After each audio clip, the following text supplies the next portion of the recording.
রাজ্যের মুখ্যমন্ত্রী মমতা বন্দ্যোপাধ্যায়ের অনুপ্রেরণায় ও শ্রম বিভাগের উদ্যোগে বিনামূল্যে সামাজিক সুরক্ষা যোজনা প্রদানের লক্ষ্যে রবিবার থেকে পূর্ব বর্ধমান জেলার শহর বর্ধমানের তেলিপুকুর সুকান্ত স্মৃতি সংঘ ময়দানে শুরু হলো শ্রমিক মেলা। শ্রমিক মেলায় শুভ উদ্বোধনে প্রধান অতিথি ও উদ্বোধক হিসেবে উপস্থিত ছিলেন রাজ্যের মন্ত্রী মলয় ঘটক।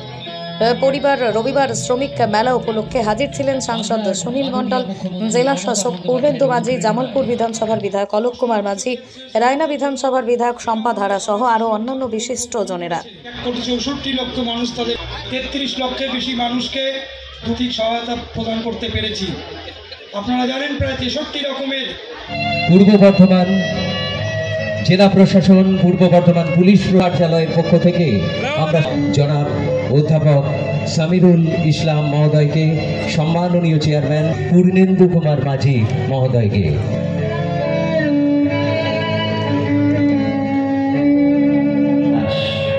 মাননীয় শ্রী প্রসেনজিৎ দাস, মাননীয় অতিরিক্ত জেলা শাসক দপ্তর তথা আইন বিভাগের ভারপ্রাপ্ত মন্ত্রী মহোদয় শ্রী মলয় ঘটক মহাশয় উপস্থিত আছেন, পরিযায়ী কল্যাণ পর্ষদ দপ্তরের চেয়ারম্যান অধ্যাপক সামরুল পি।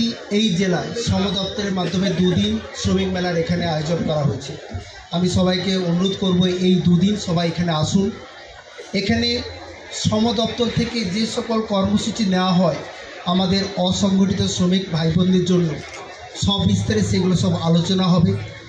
কীভাবে আপনারা বেনিফিট পেতে পারেন, কীভাবে সরকারি কত প্রকল্প রয়েছে, কীভাবে সেগুলো সব সুবিধা নিতে হয়, সেই সব বিষয়ে আলোচনা হবে। আমি আপনাদের অনুরোধ করব আপনারা আসুন, সুন্দরভাবে এই মেলাকে সার্থকমণ্ডিত করে তুলুন। এবং আপনাদের বলি, আমাদের জেলায় সামাজিক সুরক্ষা প্রকল্পে প্রায় 7,48,000 শ্রমিক এখনও পর্যন্ত নথিভুক্ত হয়েছেন এবং এখনও পর্যন্ত প্রায়